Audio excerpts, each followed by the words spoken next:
In front of me is Apple iPad mini from 2021, and let me show you how to change email signature on this device.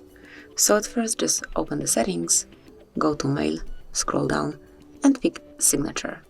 Then remove the current one, maybe the default one, if it hasn't been changed lately, and now just provide the signature.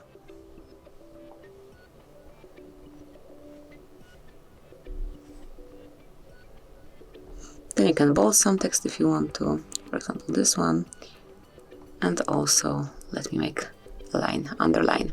Then go back, and as you can see it has been already changed, so it will be the ending of your email.